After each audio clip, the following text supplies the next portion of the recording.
વિદ્યાર્થી મિત્રો નમસ્કાર। આપણે ગયા લેક્ચર સુધી નિયમ 5 સુધીનો અભ્યાસ કર્યો છે। આજે આપણે નિયમ 6 નો અભ્યાસ કરવા માટે જઈ રહ્યા છીએ। પ્રકરણ 1 ગણિતની અંદર અહીંયા એક વાત આપને કહેવી મને યોગ્ય લાગે છે કે આજના લેક્ચર જે છે એ વિડિયો આપે ઓછામાં ઓછો 2 થી 3 વાર જોજો। મુદ્દો અત્યંત સરળ છે, એમ છતાંય સમજવાની રીતે અઘરો છે।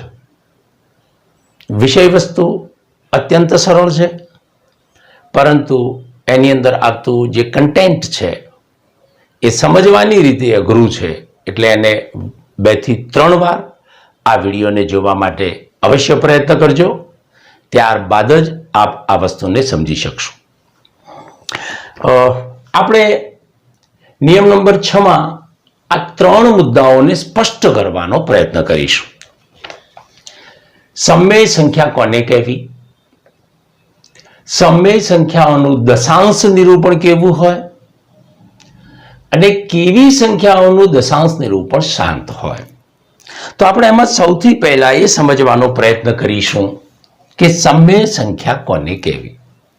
તો એના માટે આપણે જે ધોરણ 9 અને ધોરણ 8 ની અંદર અભ્યાસ કર્યો છે એ થોડીક બાબતની નજર હેઠળથી આપણે કાઢી લઈશું। તો આપ જેમ જાણો છો તેમ કોઈ પણ વાસ્તવિક સંખ્યા જે છે એ કોઈ પણ વાસ્તવિક સંખ્યા જેને આપણે કહીએ છીએ તે વાસ્તવિક સંખ્યાઓ 2 પ્રકારની હોય છે। એક છે જેને સમમેય સંખ્યાઓ કહેવાય, એના 2 ભાગ પડે છે, સમમેય સંખ્યાઓ, અને બીજી અસમમેય સંખ્યાઓ। અર્થાત વાતને સમજવાનો બરોબર પ્રયત્ન કરજો। સમમેય સંખ્યાઓ અને અસમમેય સંખ્યાઓને ભેગી કરવામાં આવે તો એના લીધે બનતી સંખ્યાઓ એ વાસ્તવિક સંખ્યાઓ છે। આ વાસ્તવિક સંખ્યાઓના ગણને આપણે આર ગણ કહીએ છીએ। બરોબર સમજવાનો પ્રયત્ન કરજો। સમમેય સંખ્યાઓની અંદર કઈ સંખ્યાઓ આવે તો આપ અગાઉ એ વિશે ભણી ગયા છો, એમ છતાંય આપનું રિકોલ થાય એ મેમરીને રિકોલ કરવા માટે આપણે અહીંયા લખીશું।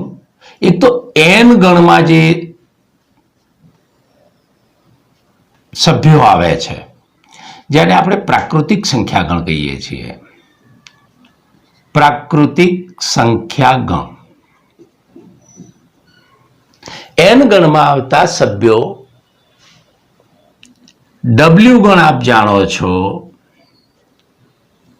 જેને પૂર્ણ સંખ્યા ગણ તરીકે ઓળખવામાં આવે છે। Z ગણ વિશે પણ આપ જાણો છો, જેને પૂર્ણાંક સંખ્યા ગણ કહેવામાં આવે છે।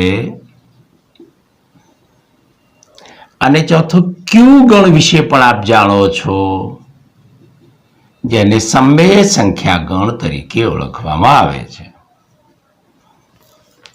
આની અંદર કયા સભ્યો આવે તો એની એક માત્ર આપને જાણકારી આપી દઈએ। તો n ગણની અંદર 1 2 3 4 5 6 આ પ્રમાણેની સંખ્યાઓ આવે છે જે આપ જાણો છો।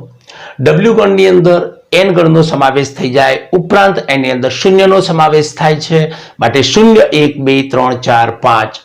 Z ગણની અંદર એ પૂર્ણાંક સંખ્યા ગણ છે, એટલે એની અંદર n અને W ગણ ઉપરાંત ઋણ પૂર્ણાંકો એટલે -1 -2 -3 0 અને 1 2 3 4 એ સંખ્યાઓ આવે છે।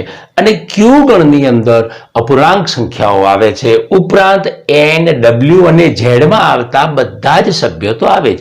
એનો મતલબ એમ થાય કે Q ગણની અંદર ઋણ પૂર્ણાંક સંખ્યાઓ એટલે -1 -2 -3 -4 0 અને ધન પૂર્ણાંક સંખ્યાઓ 1 2 3 4 5 ઉપરાંત 2/3, 5 ષષ્ઠમાંશ, 3 દ્વિતીયાંશ, 22 સપ્તમાંશ આ પ્રમાણેના અપૂર્ણાંકો પણ ક્યુ ગણની અંદર સમાવેશ થાય છે. આ બધા NWZQ સમમેય સંખ્યાઓ તરીકે ઓળખાય છે. હજી આપણે એમાં સ્પષ્ટતા કરીશું. અસમય સંખ્યાઓ કોને કહેવી? તો અસમય સંખ્યાઓ માટે એક સ્પષ્ટ વાત છે કે જેમ કે વર્ગમૂળ 3 આ એક અસમય સંખ્યા છે. 2 વત્તા વર્ગમૂળમાં 5 આ એક અસમય સંખ્યા છે. ઘનમૂળમાં અથવા તો ઘનમૂળની અંદર 16 તો આ એક અસમય સંખ્યા છે. આ ઉપરાંત પાય પોતે અસમય સંખ્યામાં આવે છે. એટલું જ નહીં પરંતુ આ પ્રમાણેની સંખ્યાઓ જેનું દશાંશ નિરૂપણ જો કરવામાં આવે તો એ અનંત અનાવૃત હોય છે. એટલે કેવું આ પ્રમાણે હોય છે જેમ કે 2.1001000100001 આ પ્રમાણે આગળ ચાલી જાય છે. તો આ પ્રમાણેની સંખ્યાઓ અસમય સંખ્યાઓ માટે એક વસ્તુ યાદ રાખો કે દશાંશ નિરૂપણ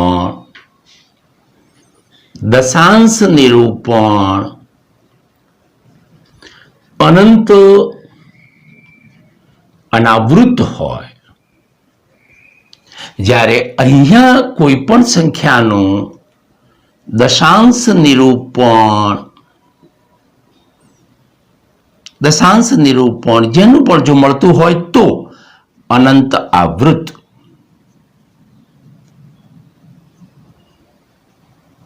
આમાં પૂર્ણાંક સંખ્યાઓ પણ આવી શકે છે. યાદ રાખો આમાં પૂર્ણાંક પણ જો દશાંશ નિરૂપણ જેમનું અનંત અનાવૃત આવતું હોય એ બધી જ સંખ્યાઓ અસમય સંખ્યાઓ તરીકે ઓળખાય.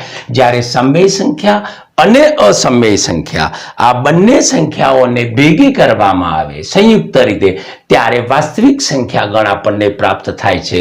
જે વાસ્તવિક સંખ્યા ગણને આપણે આર ગણ તરીકે ઓળખીએ છીએ. એક આટલી સ્પષ્ટતા બાદ ખરેખર સમય સંખ્યાને સ્પષ્ટ કરવી હોય તો અત્યારે આપણે આ સંખ્યાઓ વિશેની વાત કરવા માંગતા નથી. અસમય સંખ્યાની વાત હવે પછીના લેક્ચરમાં આવશે. અત્યારે આપણે સમય સંખ્યાના સંદર્ભમાં આ લેક્ચરની આપણે ચર્ચા કરી રહ્યા છે. તો ધ્યાન આપો, સમય સંખ્યા કોને ખરેખર કહેવી? તો એક કોઈ પણ સંખ્યા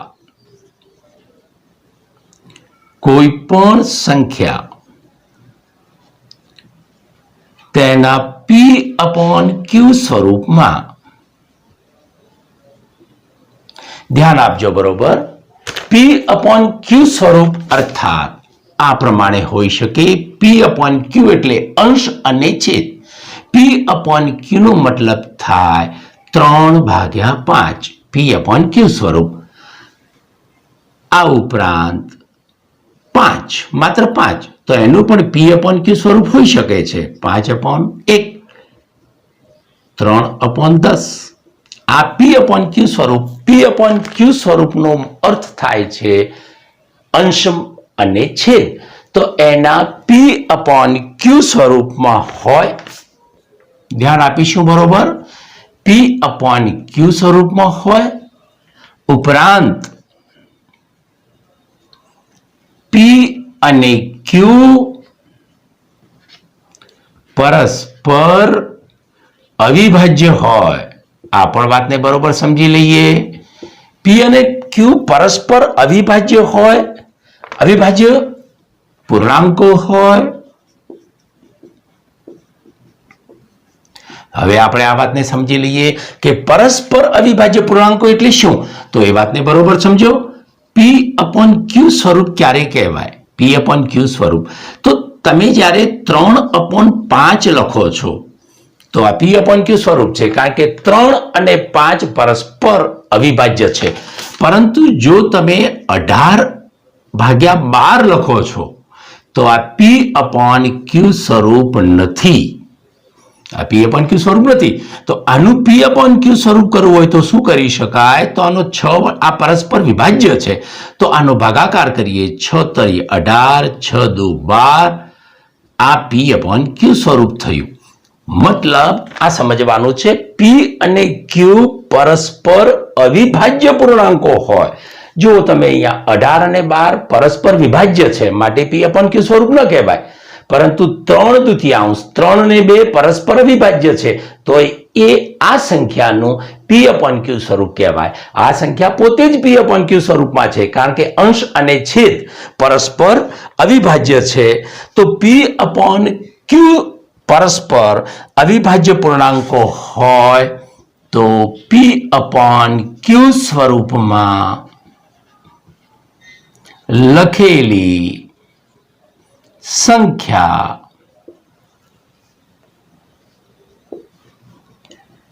સમમેય સંખ્યા કહેવાય. તો પી અપોન ક્યુ સ્વરૂપમાં લખેલી સંખ્યા સમમેય સંખ્યા કહેવાય. એટલું જ નહીં પરંતુ ક્યુ ઇઝ નોટ ઇક્વલ ટુ 0, મતલબ કે છેદ શૂન્ય ન હોવો જોઈએ. છેદ શૂન્ય ન હોવો જોઈએ. આ વાત આપ સમજી શક્યા હશો. તો સમમેય સંખ્યા કોને કહેવી? તો એના કેટલાક આપણે ઉદાહરણ પર સમજવાનો પ્રયત્ન કરીએ કે જેના પરિણામે આપણને ખ્યાલ આવી જશે કે કઈ સંખ્યાઓ સમમેય છે. દાખલા તરીકે અહીંયા ઉદાહરણ દ્વારા આપણે સમજવાનો પ્રયત્ન કરીએ છીએ. તો હું કેટલીક રકમ લખું છું અહીંયા, આપ નક્કી કરજો. 2/3, 5/4, અહીંયા લખીશું એને 5/4, 11, 18/3, 501/4, વર્ગમૂળમાં 25 ભાગ્યા ઘનમૂળમાં 27. ઘનમૂળમાં 27. આપ વિચારો કે આ સંખ્યાઓ સમમેય સંખ્યાઓ છે કે નહીં એ આપણે જાણવાનો પ્રયત્ન કરીશું. આના માટેનો બીજો રસ્તો છે કે સમમેય સંખ્યાઓનું દશાંશ નિરૂપણ કેવું હોય. જો આ સંખ્યાઓને તમે ભાગાકાર કરો અને એનું દશાંશ નિરૂપણ મેળવો તો તરત જ આપણને ખબર પડી જશે કે સમમેય સંખ્યાઓનું દશાંશ નિરૂપણના આધારે આપણે કહી શકીએ કે આ સંખ્યા સમમેય છે કે અસમમેય છે. પરંતુ અત્યારે આ મુદ્દો આપણે પછી લઈએ છીએ, આની પાછી કનેક્ટેડ છે. એટલા માટે અત્યારે માત્ર જોવાથી આપણે નક્કી કરવાનું છે કે આમાંથી કઈ સંખ્યા સમમેય છે, પી અપોન ક્યુ સ્વરૂપમાં છે. કઈ સંખ્યા પી અપોન ક્યુ સ્વરૂપમાં છે. આ બધી જ સમમેય સંખ્યાઓ છે, પરંતુ આમાંથી પી અપોન ક્યુ સ્વરૂપમાં આ સંખ્યા છે જે આપણે સમજી શકીએ છીએ પી અપોન ક્યુ. કારણ કે 2 અને 3 એ બંને પરસ્પર અવિભાજ્ય છે. 5 અને 4 આ પણ પી અપોન ક્યુ સ્વરૂપમાં છે. 11 તો 11 ને આપણે 11/1 લખી શકીએ છીએ, પરસ્પર અવિભાજ્ય છે, પરિણામે પી અપોન ક્યુ સ્વરૂપમાં છે. 18/3 તમે જુઓ તો 18/3 એ પી અપોન ક્યુ સ્વરૂપમાં નથી, અત્યારે નથી, પરંતુ આનો ભાગાકાર કરો તો 6/1 થઈ શકાય છે. તો 6/1 કર્યા પછી અને આપણે પી અપોન ક્યુ સ્વરૂપમાં ફેરવી શકીએ છીએ. 501/4 તો 501/4 ને ભાગીશું તો આનો ભાગ ચાલશે નહીં અને પરિણામે 501/4 એ પી અપોન ક્યુ સ્વરૂપમાં છે. જરાક આ સંખ્યાને જોવાનો આપણે પ્રયત્ન કરીએ. વર્ગમૂળમાં 25, ઘનમૂળમાં 27. તો વર્ગમૂળમાં 25 અને ઘનમૂળમાં 27 છે તો વર્ગમૂળમાં 25 નું વર્ગમૂળ નીકળશે 5, જ્યારે ઘનમૂળમાં 27 નું ઘનમૂળ નીકળશે 3. હવે આપ જોઈ શકો છો કે આ પી અપોન ક્યુ સ્વરૂપમાં છે. ટૂંકમાં સમમેય સંખ્યા કોને કહેવી?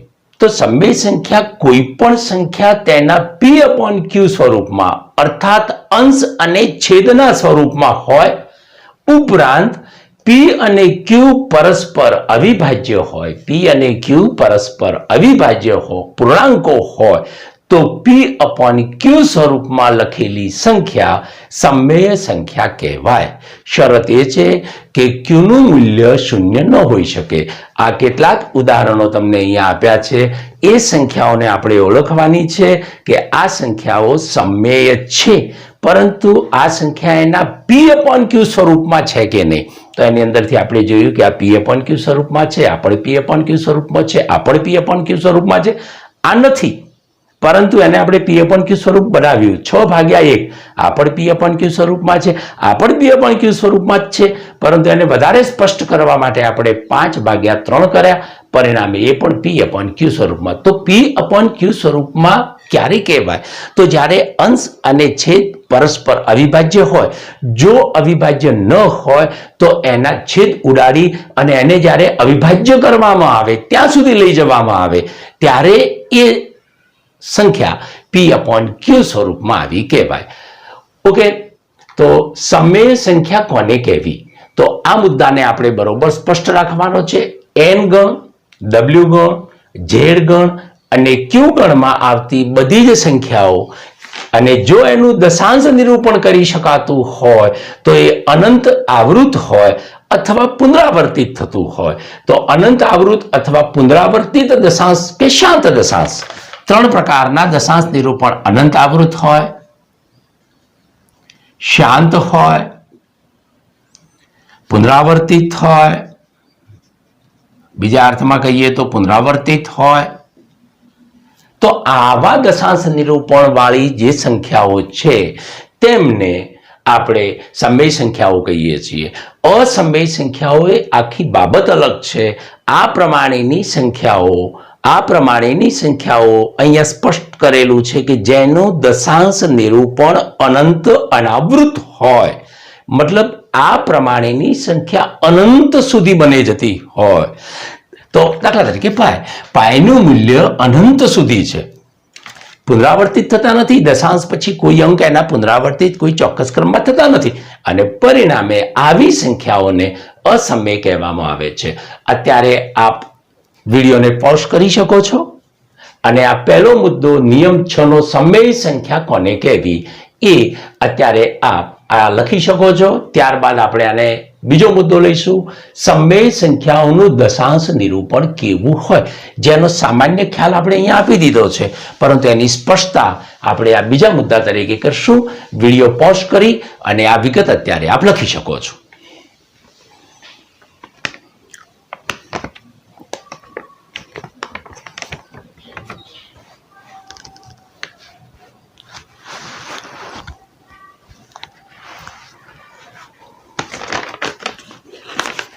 તો આપે આ કામ કરી લીધું હશે.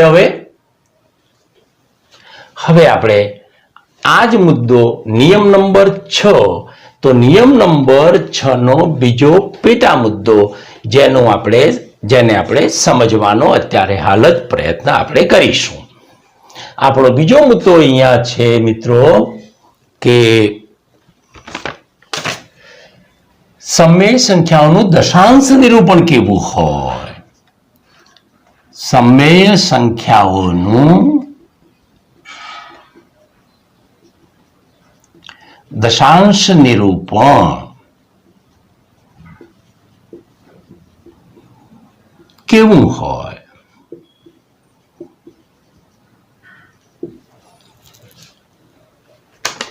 તો સમય સંખ્યાઓનું દશાંશ નિરૂપણ કેવું હોય તો પહેલા સ્પષ્ટતા કરી દઈએ.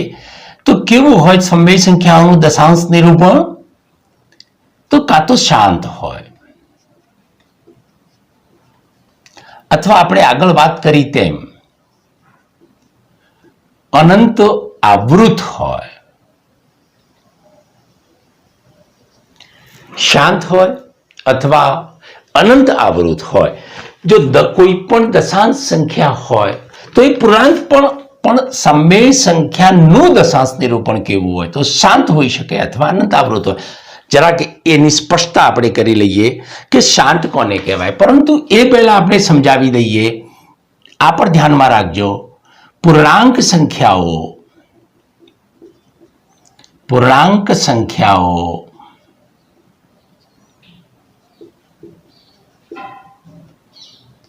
સમય સંખ્યાઓ છે. આ બાબત આપ યાદ રાખજો કે પૂર્ણાંક જે સંખ્યાઓ છે એ પણ સમય સંખ્યાઓ છે જ. અત્યારે આપણે એ સમજવાનો પ્રયત્ન કરીએ સમમેય સંખ્યાઓ. સમમેય સંખ્યા કોને કહીશું? તો દાખલા તરીકે 2/3. જરા ધ્યાનથી સમજો. આ એક સમમેય સંખ્યા છે. તો કોઈ પણ સમમેય સંખ્યા ક્યારે કહેવાય? તો જ્યારે એને p/q સ્વરૂપ જુઓ તો એનું p/q સ્વરૂપ છે. તો 2/3 p/q સ્વરૂપમાં p અને q, જે આ પહેલા મુદ્દાની અંદર આપણે વાત કરી તે p અને q પરસ્પર અવિભાજ્ય છે. જો p અને q બંને પરસ્પર અવિભાજ્ય હોય તો જ p/q સ્વરૂપ એને કહી શકાય. તો અંશ અને છેદ પરસ્પર અવિભાજ્ય છે તો આ સમમેય સંખ્યાનું p/q સ્વરૂપ છે. વેલ, એને દશાંશ નિરૂપણ કરવું હોય તો અહીંયા આપણે એક કામ કરીએ છીએ, 2/3. અહીંયા જોઈએ કે ભાગ નથી ચાલતો, પરિણામે 3, 6, 18. તો અહીંયા 20 આવે છે. ફરી પાછો ભાગ નથી ચાલતો, 3, 6, 18. ફરી પાછા 20 આવે છે, 3, 6, 18. હવે આ પ્રક્રિયા સતત ચાલે જશે આ પ્રમાણે. 6, 6, 6 આવી જાય છે. તો એને હું અહીંયા લખું છું, આપ જુઓ 0.666 આ પ્રમાણે લખાઈ જશે. આ જ વસ્તુને લખવું હોય તો તમે અગાઉના ધોરણોમાં શીખી ગયા છો. આ પ્રમાણે આપણે લખી શકીએ છીએ. અહીંયા 6 પુનરાવર્તિત થાય છે. એનો મતલબ એ થયો કે અહીંયા આપણને પુનરાવર્તિત દશાંશ મળે છે, અનંત આવૃત પુનરાવર્તિત દશાંશ મળે છે આપણને. તો આવી સંખ્યાઓ અનંત આવૃત કહેવાય. તો 2/3 એ અનંત આવૃત કહેવાય. વેલ, આપણે એ જોવાનો પ્રયત્ન કરીએ કે શાંત દશાંશ કેવા હોય છે. તો 27/4. ચાલો 27/4 નો ભાગાકાર અહીંયા કરીએ છીએ આપની જાણકારી માટે. 27/4. તો 4 ને 6 વડે કરીએ તો 4 × 6 = 24. 3 30. ભાગ નથી ચાલતો. 4 સીધા 28. 20. 4 × 20. શેષ અહીંયા શૂન્ય આવે છે. તમે આ બંનેની કમ્પેરિઝન કરો. અહીંયા ક્યારેય શેષ શૂન્ય નહીં આવે. આ પ્રક્રિયા સતત ચાલુ રહે છે, પરંતુ 6 પુનરાવર્તિત થઈ જાય છે. અહીંયા તમે જુઓ કે હવે આપણે આગળ ભાગાકાર કરી શકતા નથી. તો આનો જવાબ આ 27/4 અત્યારે p/q સ્વરૂપમાં છે. પાછું એ પણ જોવું પડશે કે p અને q પરસ્પર અવિભાજ્ય હોવા જોઈએ. તો p અને q અત્યારે પરસ્પર અવિભાજ્ય છે અને p/q નો જ્યારે ભાગાકાર કરીએ છીએ ત્યારે આપણને જવાબ મળે છે 6.75, 6.75. તો આ શાંત દશાંશ છે.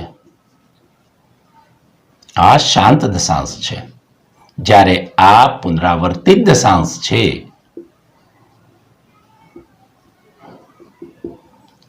આને આપણે અનંત આવૃત પણ આપણે કહી શકીએ છીએ.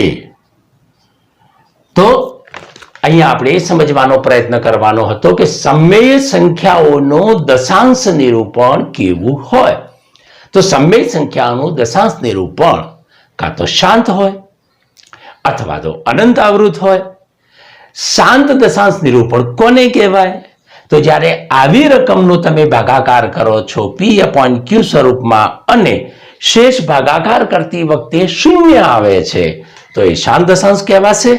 અને આવી રકમનો જ્યારે તમે ભાગાકાર કરો છો ત્યારે શેષ શૂન્ય નથી આવતી, ભાગાકાર આગળ ચાલી જાય છે, ઉપર ભાગફળની અંદર સંખ્યા પુનરાવર્તિત થઈ જાય છે અને એવી સંખ્યાઓને આપણે અનંત આવૃત અથવા તો પુનરાવર્તિત દશાંશ તરીકે આપણે ઓળખીએ છીએ. અત્યારે આપણે એક બીજી રકમ પણ લઈશું, 243/7. ચાલો આનો પણ આપણે અહીંયા ભાગાકાર કરીએ તો આનું કેવું સ્વરૂપ મળે છે આપણે સમજવાનો પ્રયત્ન કરીશું. 243/7. 7 વડે ભાગાકાર કરીએ તો 7 × 3 = 21. અહીંયા 3 વધે છે.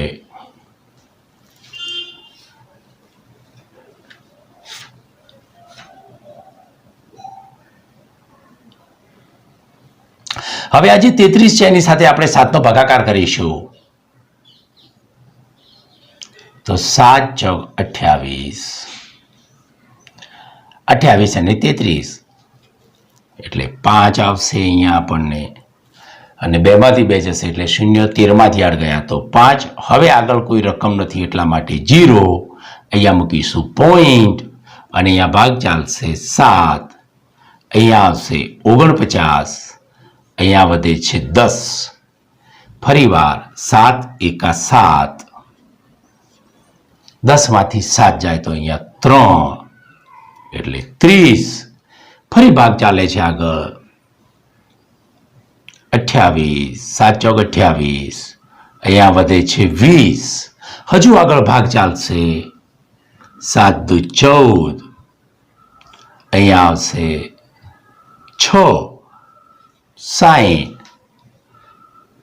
આપ જોતા રહેજો 7 8 56. અહીંયા વધે છે 40. તમે જુઓ કે આ રકમ લંબાઈ જાય છે. 7 5 35. અહીંયા વધે છે 50. હવે તમે જુઓ અહીંયા આ રહ્યા 50. હવે પછીની જે પ્રક્રિયા થશે આ રિપીટ થશે. આજ આપ આગળ જાતે કરી જોજો. આ પ્રક્રિયા અહીંથી આગળ રિપીટ થશે. 50 આવશે, પછી 10 આવશે, 30 આવશે, 20 આવશે, 60 આવશે, 40 આવશે. ફરી પાછા 50 10 30 20 60 40. અહીંયા પણ શેષ ક્યારે શૂન્ય નહીં આવે, પણ અહીંની રકમ કઈ આવશે તે તમે લખી શકો છો. ફરીથી 50 એટલે ભાગ ચાલશે 7 7 49 એટલે 49 અહીંયા આપણે લેવા પડશે. એટલે 7 1 4 2 8 5 આમ સતત આ ચાલે જશે. આ રકમને જો આપણે અહીંયા લખવી હોય તો આપણે આ રીતે લખી શકીએ છીએ 34.71428 પછી આખી રકમ રિપીટ થઈ જાય છે. 714285 714285 714285 આપણે આ રીતે લખી શકીએ છીએ. આને આપણે અનંત આવૃત ઓળખી શકીએ છીએ. હું માનું ત્યાં સુધી આપને આ મગજમાં બહુ સ્પષ્ટ થયું હશે કે સમય સંખ્યાઓનું દશાંશ નિરૂપણ કેવું હોય. તો સમય સંખ્યાઓનું દશાંશ નિરૂપણ કાં તો શાંત હોઈ શકે અથવા તો અનંત આવૃત હોઈ શકે છે. શાંત એટલે કેવું હોય કે જ્યારે શેષ શૂન્ય આવી જાય તો આગળ ભાગાકાર નહીં થાય, પરિણામે શાંત દશાંશ કહેવાશે. અને અનંત આવૃત અથવા પુનરાવર્તિત ક્યારે કહેવાશે કે જ્યારે શેષ નહીં આવે 0. અહીંયા પણ શેષ 0 નથી આવતી. તો આ પ્રમાણેની સંખ્યાઓ જ્યારે પુનરાવર્તિત થાય છે ત્યારે એ અનંત આવૃત અથવા પુનરાવર્તિત દશાંશ તરીકે આપણે એને ઓળખીએ છીએ. વેલ, સમય સંખ્યાઓનું દશાંશ નિરૂપણ કેવું હોય તો શાંત અને અનંત આવૃત. આપની જાણકારી માટે આપે આ રફકામ જે છે એ આપની નોટમાં કરવું હોય તો આપ એ રીતે કરી શકો છો. અને આ ભાગથી નીચે આ રીતે એરો મારીને વિડીયો પોઝ કરીને જે આ બીજો મુદ્દો છે સમય સંખ્યાઓનું દશાંશ નિરૂપણ કેવું હોય, સમય સંખ્યાઓનું દશાંશ નિરૂપણ કેવું હોય, અહીંથી આપ લખવાનું ચાલુ કરી શકો છો વિડીયો પોઝ કરીને.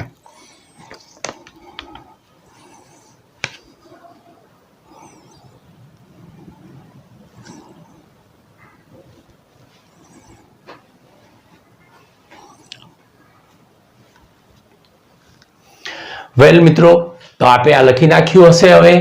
હવે આ મુદ્દાને આપણે અહીંથી કાઢી લઈએ છીએ અને નિયમ નંબર 6 ના મુદ્દા નંબર 3, તો ત્રીજા મુદ્દાને પણ આપણે સમજવાનો અત્યારે જ પ્રયત્ન કરીએ છીએ.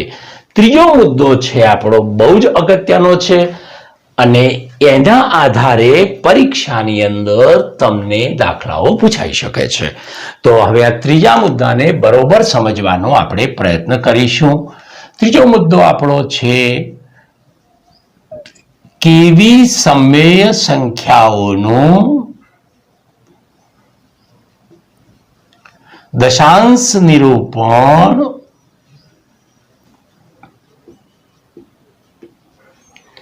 શાંત હોય. આ બહુ અગત્યનો મુદ્દો છે અને બરોબર ધ્યાનપૂર્વક સમજજો. તો એના માટે આપને એક વિગત અહીંયા લખાવીએ છીએ. આ તમારે ખાસ યાદ રાખવાનું છે. તો સમજી લો P/Q સ્વરૂપમાં રહેલી સમમેય સંખ્યાઓ P/Q સ્વરૂપમાં રહેલી જે સમમેય સંખ્યા છે, તો P/Q સ્વરૂપમાં રહેલી સમમેય સંખ્યાનો છેદ, સમમેય સંખ્યાનો છેદ, છેદનો મતલબ Q, છેદ એટલે Q, ધ્યાન આપજો, છેદ ના અવિભાજ્ય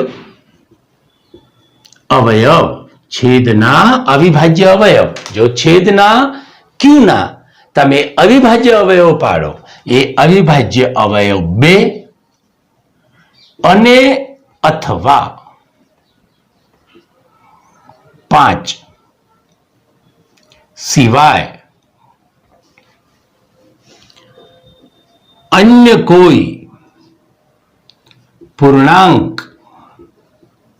ન હોય, બહુ યાદ રાખજો, પૂર્ણાંક ન હોય, મતલબ ક્યુના તમે અવિભાજ્ય અવયવ પાડો ત્યારે એના છેદમાં 2 અને અથવા 5, મતલબ 2 હશે તો પણ ચાલશે, 5 હશે તો પણ ચાલશે, 2 અને 5 બંને હશે તો પણ ચાલશે, પણ એના સિવાય અન્ય કોઈ પૂર્ણાંક ન હોય તેવી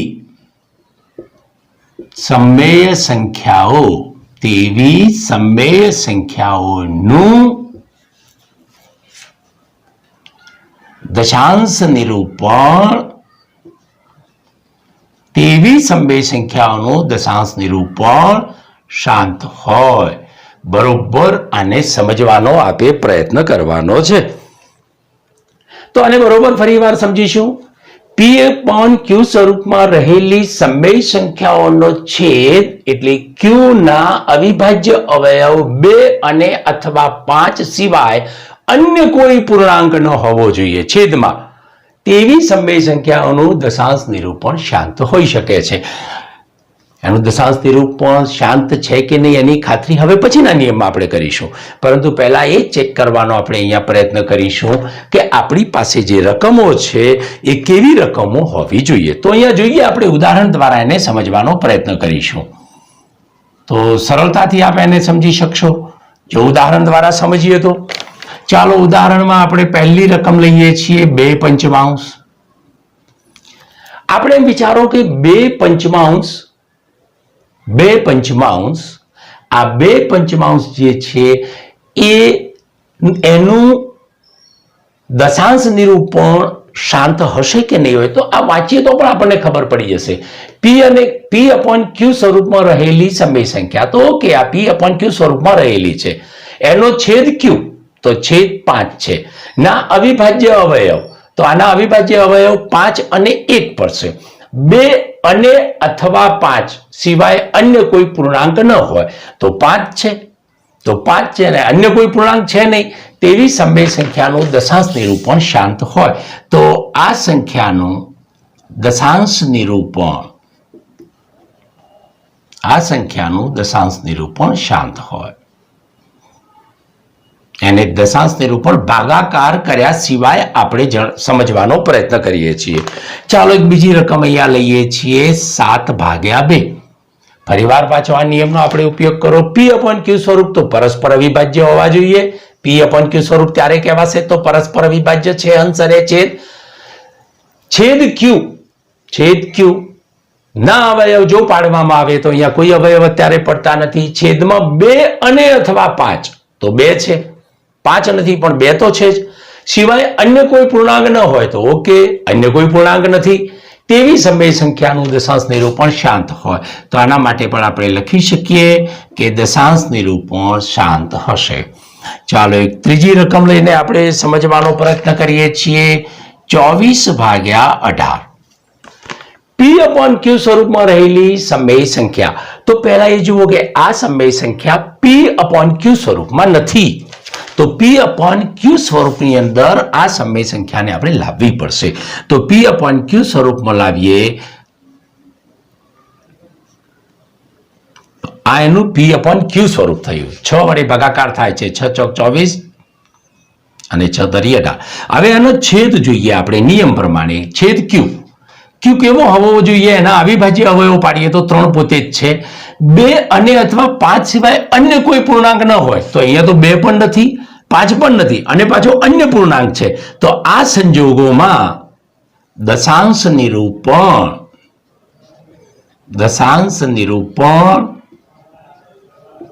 શાંત ન મળે. આ સંખ્યાનું દશાંશ નિરૂપણ શાંત નહીં હોય. ચાલો એક બીજી રકમ લઈશું આપણે. 245 ભાગ્યા 35. હવે વિચારો, આ 245 ભાગ્યા 35, તો 245 ભાગ્યા 35 પી અપોન ક્યુ સ્વરૂપમાં. તો આપ જોઈ શકો છો કે 245 અને 35 એ પી અપોન ક્યુ સ્વરૂપમાં નથી. તો એને પહેલા આપણે પી અપોન ક્યુ સ્વરૂપમાં લાવવી પડશે. તો પી અપોન ક્યુ સ્વરૂપમાં લાવવા માટે તમે આવું પણ કરી શકો છો. 245 ભાગ્યા 35. તો આ પ્રમાણે જો મોટી રકમ હોય તો આપ આવું કરી શકો છો. તો આના નાના અવયવ પાડી શકાય છે. 5 ગુણ્યા 49 અને અહીંથી 7 ગુણ્યા 5. તો આટલા સુધી આપણે કામ કરીએ એટલે આપણને ખ્યાલ આવી જશે કે 245 અને 35, 5 ઉડી જશે, અહીંયા 7 આવશે. તો આ તો આપણને પૂર્ણાંક સંખ્યા મળી જાય છે. અને પૂર્ણાંક સંખ્યા જ્યારે મળે ત્યારે આપણે આગળ ઉપર વાત કરેલી હતી કે શાંત પૂર્ણાંક સંખ્યા છે. 7.0 થશે.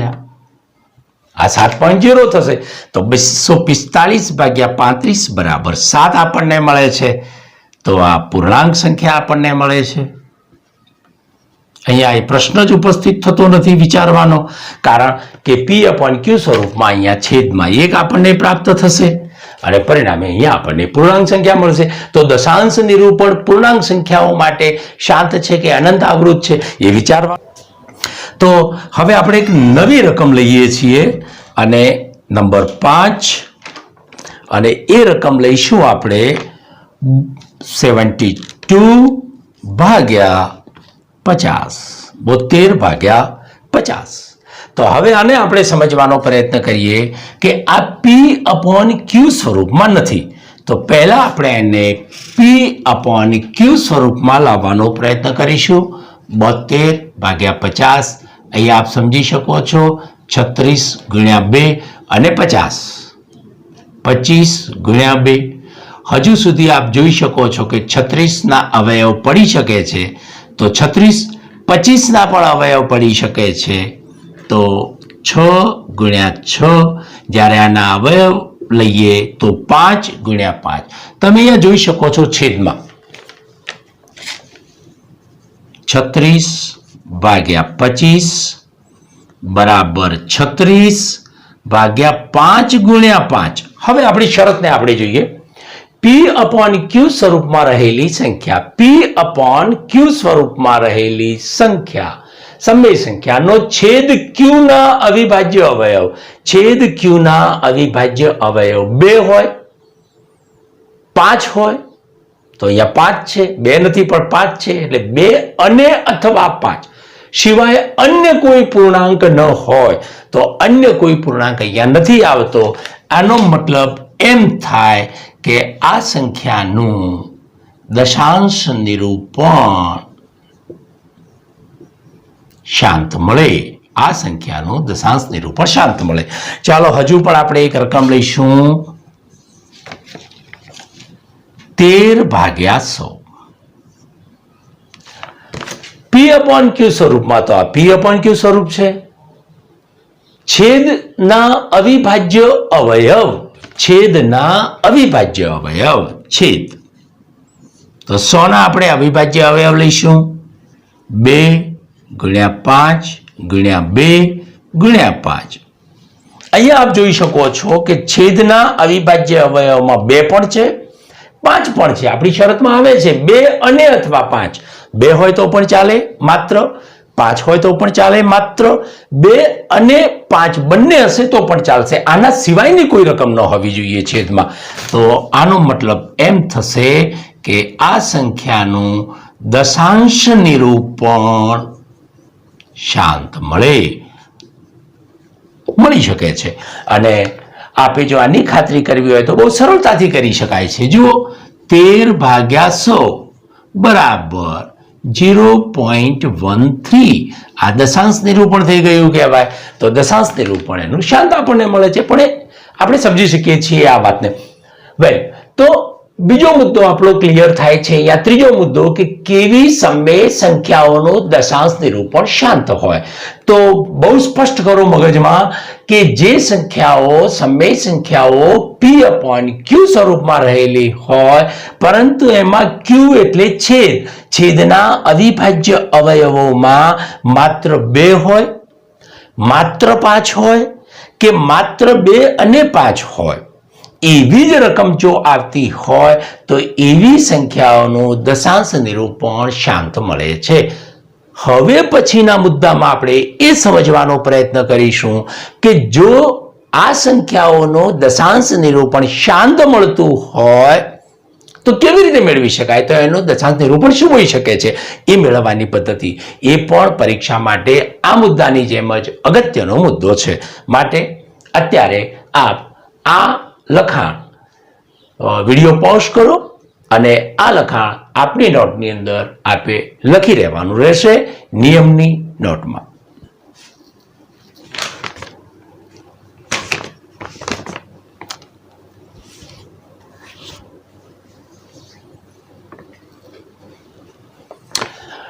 હા મિત્રો, તો હવે આપણે આ જે તમે કામ કર્યું છે અત્યારે, તો એના માટેનું સાથે સાથે હોમવર્ક પણ આપ લઈ લેશો. તો આ હોમવર્ક છે એનું. આ હોમવર્કમાં ટેક્સ્ટ બુક, સ્વાધ્યાય 1.4, દાખલા નંબર 1 અને 3, બીજા ચોપડાની અંદર, અન્ય ચોપડાની અંદર, સ્વાધ્યાયના ચોપડાની અંદર આપે આ કામ કરવાનું રહેશે. આ પણ આપ લખી નાખીશું.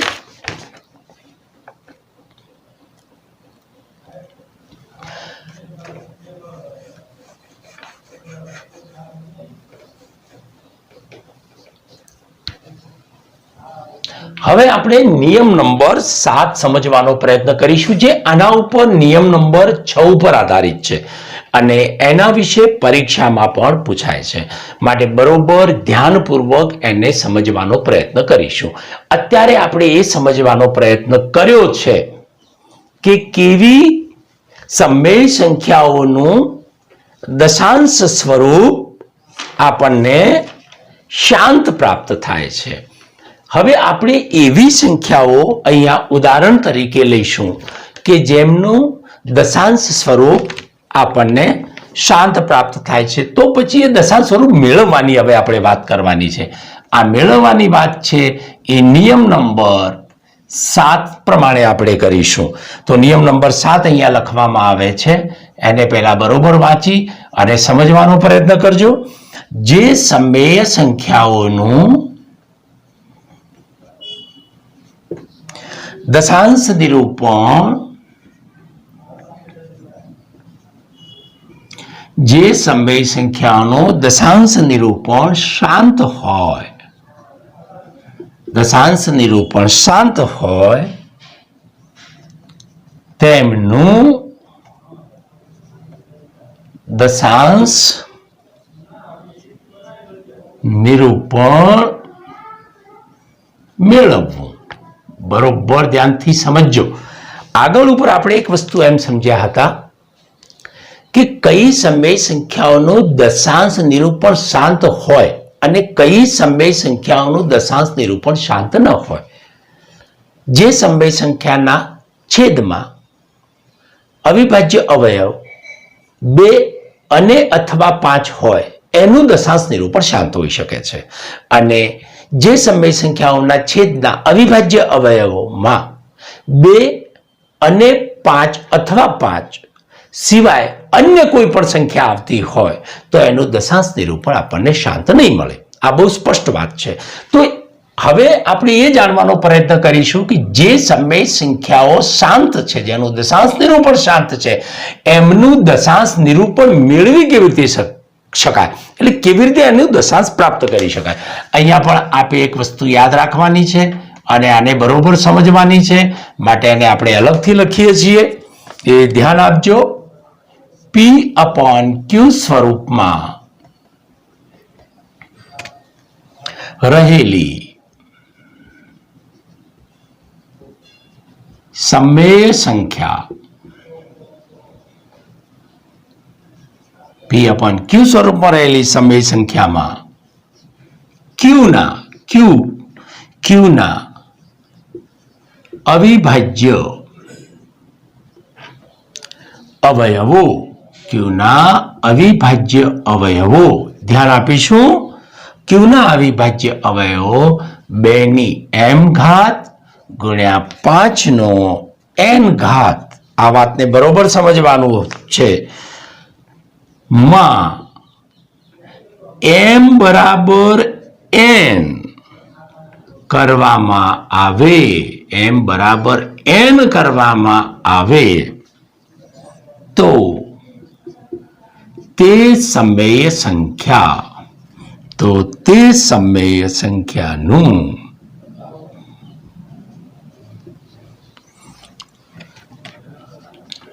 શાંત દશાંશ સ્વરૂપ ભાગાકાર ની પ્રક્રિયા કર્યા સિવાય મેળવી શકાય. બહુ જ મહત્વની વસ્તુ છે અને આને ખૂબ ધ્યાનપૂર્વક સમજજો. પરીક્ષાની અંદર આ મુદ્દો પૂછાય છે. આ સમજાવવાનો આપણે પ્રયત્ન કરીએ છીએ. P/Q સ્વરૂપમાં રહેલી સમય સંખ્યામાં Qના અવિભાજ્ય અવયવો 2m × 5n માં m બરાબર n અર્થાત 2 નો ઘાતાંક અને 5 નો ઘાત બંને સરખા કરવામાં આવે, m બરાબર n કરવામાં આવે તો તે સમય સંખ્યાનું શાંત દશાંશ સ્વરૂપ ભાગાકારની પ્રક્રિયા કર્યા સિવાય આપણે મેળવી શકીએ છીએ. આના માટે આપણે સૌથી પહેલા એક આપણે ઉદાહરણ સમજવાનો પ્રયત્ન કરીશું, એટલે બહુ સરળતાથી આ વાતને સમજી શકાશે. ઉદાહરણ 1, 2 પંચમાંશ. તો અત્યારે આ રકમમાં સમય સંખ્યા છે, આપ જોઈ શકો છો. P/Q સ્વરૂપમાં પણ છે, આપ જોઈ શકો છો. આ રકમનો શાંત દશાંશ સ્વરૂપ મેળવવું હોય તો 2/5 સિમ્પલ આ રીતે તમે કરી શકો છો. 2/5 તો એના પરિણામે ભાગ નહીં ચાલે એટલે અહીંયા આપણે 0 મૂકીશું. 5 × 20 બરાબર 0. અહીંયા આપણને એનું શાંત દશાંશ સ્વરૂપ પ્રાપ્ત થઈ જાય છે બહુ સરળતાપૂર્વક. પણ ભાગાકાર કર્યા સિવાય, ભાગાકારની પ્રક્રિયા કર્યા સિવાય જો આપણે મેળવવું હોય તો 2/5 માટે 5 ઉપર એક ઘાતાંક છે, સમજવાનો બરોબર પ્રયત્ન કરજો. 5 ઉપર ઘાત 1 છે.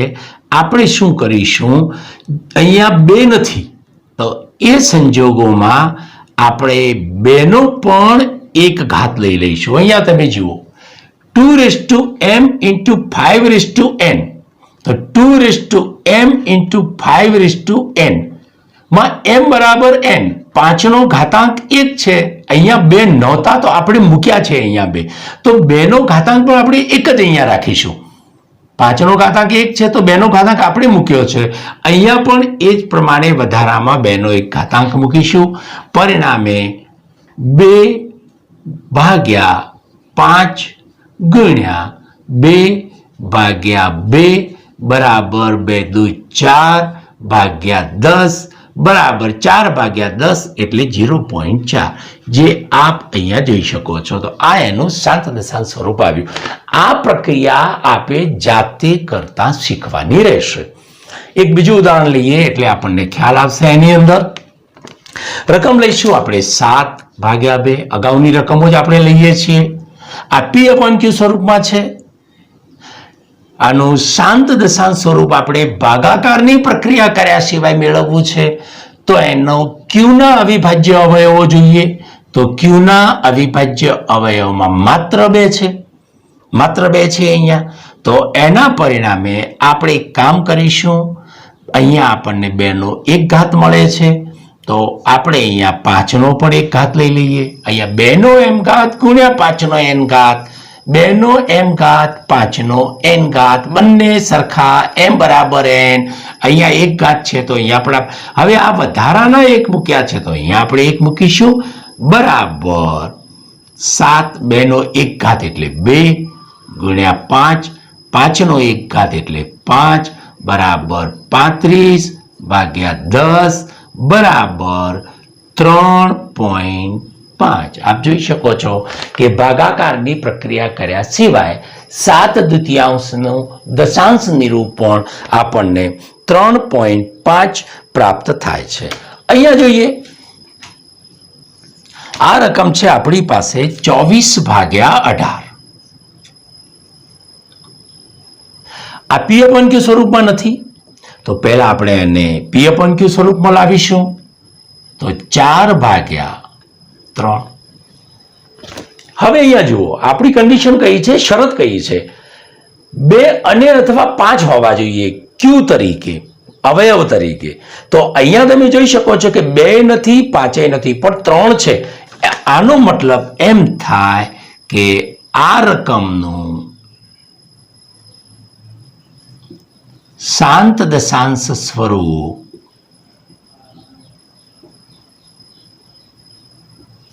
ન મળે, આ રકમનું શાંત દશાંશ સ્વરૂપ ન પ્રાપ્ત થાય. ખાતરી કરીએ તો આ પ્રમાણે આપણે ખાતરી કરી શકીએ છીએ. જુઓ, 4/3 ભાગાકારની રીતે આપણે એની ખાતરી કરીએ કે શું એનું શાંત દશાંશ સ્વરૂપ આપણને મળે છે. તો 3 એકા 3, 4 માંથી 3 ગયા તો 1, ભાગ નથી ચાલતો, 1 શૂન્ય મૂકીએ, 9. ફરી પાછા 10 આવે છે, ભાગ 3 તરી 9, 10 આવે છે, 3 તરી 9, ફરી પાછા 10 આવે છે, 3. તમે જુઓ કે અહીંયા ચાલી જાય છે આ રકમ. એનો મતલબ કે 3 સંખ્યા આવી. આપણો નિયમ એવો છે કે ક્યુના એટલે છે ક્યુના અવિભાજ્ય અવયવોમાં 2 અને 5, 2 અથવા 5 સિવાયની અન્ય કોઈ રકમ ન હોવી જોઈએ, જે અહીંયા 3 છે. અને પરિણામે એનું આપણને શાંત દશાંશ સ્વરૂપ મળતું નથી, જે આપ જોઈ શકો છો. આ શાંત દશાંશ ન કહેવાય, આને આપણે પુનરાવર્તિત દશાંશ અથવા અનંત આવૃત દશાંશ તરીકે આપણે ઓળખીએ છીએ. હજુ પણ આપણે એક ઉદાહરણ દ્વારા આને સમજવાનો પ્રયત્ન કરીશું. 13/100. તો અહીંયા આપ જુઓ, 13 આ P/Q સ્વરૂપ છે, પરસ્પર અવિભાજ્ય છે, એટલા માટે 100 ના અવયવ આપણે પાડીશું 5 ગુણ્યા 5 ગુણ્યા 2 ગુણ્યા 2. તો અહીંયા આપ સરળતાથી જોઈ શકો છો કે 2 નો પણ વર્ગ છે અને 5 નો પણ વર્ગ છે. અહીંયા આપણી આ શરત જુઓ, 2 નો m ઘાત ગુણ્યા 5 નો n ઘાતમાં m બરાબર n હોવા જોઈએ. તો અહીંયા 2 નો m ઘાત m2 છે, 5 નો n ઘાત 2 છે.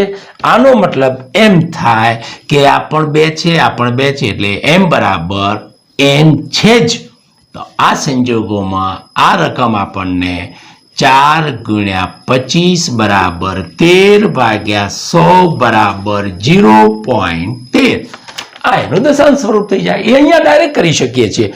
ટૂંકમાં આપણે એક એવો પ્રયત્ન કરવાનો છે કે છેદમાં 10 અથવા 10 નો ગુણાંક, કોઈ પણ રકમ 10 ના ગુણાંકમાં કોઈ પણ રકમ આપણે લાવવાની છે.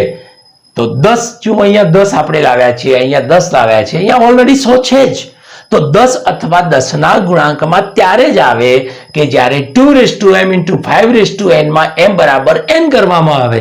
તો 10 અથવા તો 10 નો ગુણાંક આપણને પ્રાપ્ત થઈ શકે છે, એ આપ સમજી શકો છો. ઓકે, અહીંયા એક હજુ આપણે એક રકમ જોઈએ છીએ, 72/50. અહીંયાને સમજવાનો પ્રયત્ન કરો. આ P/Q સ્વરૂપ અત્યારે નથી, તો P/Q સ્વરૂપમાં લાવવા માટે 36/25 થશે. અહીંયા છેદમાં ક્યુના આપણે અવયવ પાડીશું. 36 5 × 5 બરાબર 36/5 વર્ગ બને છે. અહીંયા તમે જુઓ છેદની અંદર ક્યુ વિચારીએ છેદમાં તો માત્ર 5 જ છે, 2 છે જ નહીં. તો હવે એનું શાંત દશાંશ સ્વરૂપ લાવવું હોય તો આ વાતને બરોબર આપણે સમજવાની છે. આ વાતને સમજ અહીંયા 5 ઉપર 2 ઘાતાંક છે. આપણે શું કરીશું, એટલો જ ઘાતાંક 2 નો મૂકી દઈશું. જેટલા ખૂટતા હોય એટલા ઘાતાંક મૂકી અને એ જ રકમને ઉપર મૂકીશું. હવે તમે જુઓ 36 × 2 નો વર્ગ 4 થશે અને 5 નો વર્ગ 25 × 2 નો વર્ગ 4 થશે. 36 × 4 144 થશે. નીચે છેદમાં 100 થશે અને બરાબર અહીંયા 1.44. તો આપણને અહીંયા શાંત દશાંશ સ્વરૂપ પ્રાપ્ત એનું થઈ જાય છે. આપે બરોબર વાતને સમજવાની છે. હું માત્ર જાણકારી પૂરતી વાતને સમજાવું છું. અહીંયા આપ ધ્યાનથી જોઈશું કે ધારો કે કોઈ રકમ છે અને કોઈ રકમના છેદમાં, આને બરોબર સમજજો, 2 નો 2 ઘાત આવતો હોય અને 5 નો 1 ઘાત આવતો હોય, આ પ્રમાણની પરિસ્થિતિ નિર્માણ થતી હોય તો આપણે અહીંયા શું કરીશું, 2 નો 2 ઘાત છે, 5 નો 1 ઘાત છે, m બરાબર n કરવાનો હોય ત્યારે અહીંયા 2 ઘાત છે, આ 1 ઘાત છે, તો આપણે વધારાની 5 અહીંયા મૂકીશું અને 1 5 અહીંયા મૂકીશું. ઓટોમેટિક આપણે એને શાંત દશાંશ સ્વરૂપમાં ફેરવી શકીશું. હજુ એક રકમ આપણે લઈએ છીએ. ધારો કે કોઈ રકમ આ પ્રમાણે છે, આપણને એના p/q સ્વરૂપમાં ક્યુના અવયવ પાડ્યા બાદ આપણને આવી કોઈ રકમ મળે છે. છેદની અંદર 2 નો 3 ઘાત છે અને 5 નો 2 ઘાત 1 ઘાત છે. આ સંજોગ પ્રાપ્ત થાય છે તો 2 અને 5 તો આવી ગયા છે, પરંતુ એનું શાંત દશાંશ સ્વરૂપ મેળવવું હોય તો m બરાબર n કરવાના છે. અહીંયા m 3 છે જ્યારે n 1 છે, તો m બરાબર n કરવા હોય તો વધારામાં 5 ઉપર અહીંયા 2 ઘાતાંક આપણે લઈશું. તો 2 ને 1 3 ઘાતાંક 2 ના જેટલા થઈ જાય છે, 2 ના ઘાતાંક જેટલા. અહીંયા ઉપર વધારાના 5 અને 2 એમ કરી અને આ પ્રક્રિયા કરવાથી તમે આને હજુ પણ એક વાતને ફરીવાર આપણે સમજી લઈશું. ધારો કે કોઈ રકમ માં 5 ભાગ્યા અથવા તો 3 ભાગ્યા 2 નો 2 ઘાત ગુણ્યા 5 નો 5 ઘાત છે. તો હવે અહીંયા જુઓ કે ક્યુ, તો ક્યુ 2 પણ છે, 5 પણ છે. 2 અને 5 સિવાયની અન્ય કોઈ સંખ્યા અહીંયા છેદમાં નથી. પરિણામે આનું શાંત દશાંશ સ્વરૂપ મળી શકે છે. આપણે એનું શાંત દશાંશ સ્વરૂપ મેળવવું છે. તો શાંત દશાંશ સ્વરૂપ મેળવવા માટે આપણે કઈ પ્રક્રિયા વધારાની કરવાની છે, તો અહીંયા n 2:m 5:n, તો n 5 છે પણ m 2 છે, અર્થાત અહીંયા 3 ખૂટે છે. તો આપણે આવું કરી શકીએ છીએ, 2 નો અહીંયા વધારાનો 3 ઘાતાંક, અહીંયા 2 નો 3 ઘાતાંક અહીંયા મૂકી દઈએ તો હવે 2 નો 5 થઈ ગયા. 5 નો 5 ઘાતાંક તો ઓલરેડી છે જ, અને જે છેદમાં મૂકો છો એ જ રકમ આપણે અંશમાં મૂકીએ. હવે જો તમે આનું સાદુરૂપ આપો તો જુઓ, અહીંયા આનું સાદુરૂપ પણ આપણે આપી દઈએ. 3 ગુણ્યા 2 નો 3 ઘાત એટલે 8, 2 નો 2 ઘાત એટલે 4. હવે 5 નો 5 ઘાત અહીંયા 5 ગુણ્યા 5 ગુણ્યા 5 ગુણ્યા 5 ગુણ્યા 5, એ મોટી રકમનો અહીંયા ગુણાકાર આપણે જ્યારે આ કામ તમે જાતે કરી શકો છો, ગુણાકાર કરીશું અને એ જ પ્રમાણે 2 નો 3 ઘાત 2 દુ 4 દુ 8 અને અહીંયા પણ 2 દુ 4 દુ 8 ગુણ્યા 8, આ રકમનો ગુણાકાર 5 નો 5 ઘાત કર્યા બાદ મોટી રકમ અહીંયા પ્રાપ્ત થશે. પણ આ જે રકમ પ્રાપ્ત થશે એ હંમેશા 10 ના ગુણાંકમાં પ્રાપ્ત થશે. 10 હોય, 100 હોય, 1000 હોય, લાખ હોય, 10 લાખ હોય કે કરોડ હોય, જે પણ રકમ પ્રાપ્ત થાય અહીંયા ગુણાકાર જે આપણને પ્રાપ્ત થશે એ 10 ના ગુણાંકમાં થશે. અને 10 ના ગુણાંકમાં જ્યારે એ રકમ પ્રાપ્ત થાય 100, 10, 10 તો 10ના ગુણાંકમાં જ્યારે રકમ પ્રાપ્ત થાય છે, છેદ જ્યારે 10ના ગુણાંકમાં પ્રાપ્ત થાય ત્યારે અત્યંત સરળતાપૂર્વક આપણે એનું શાંત દશાંશ સ્વરૂપ પ્રાપ્ત કરી શકીએ છીએ. હું માનું ત્યાં સુધી આ એક સરળ મુદ્દો છે, પરંતુ સમજવાની રીતે 100% થોડો કન્ફ્યુઝન પેદા કરવા વાળો અને અઘરો મુદ્દો છે. પરિણામે આપ સૌ મિત્રોને વિનંતી કે આ વિડીયોને આપ વારંવાર જોશો અને પરીક્ષાની અંદર નિયમ નંબર 6 અને નિયમ નંબર 7 માંથી પરીક્ષાની અંદર પૂછાય છે. આપણે આ પ્રકરણ, આ મુદ્દા માટેનું ગૃહ કાર્ય આપણે લખાવી દઈએ છીએ. ટેક્સ્ટ બુક,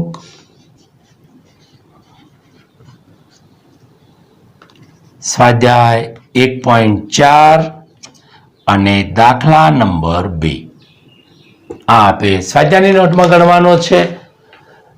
ખૂબ જ ધ્યાનપૂર્વક આ નિયમ નંબર 7 ને સમજવાનો આપ પ્રયત્ન કરશો. વિડીયો પોઝ કરી આ લખો અને એને સમજવાનો પ્રયત્ન કરો. Thank you.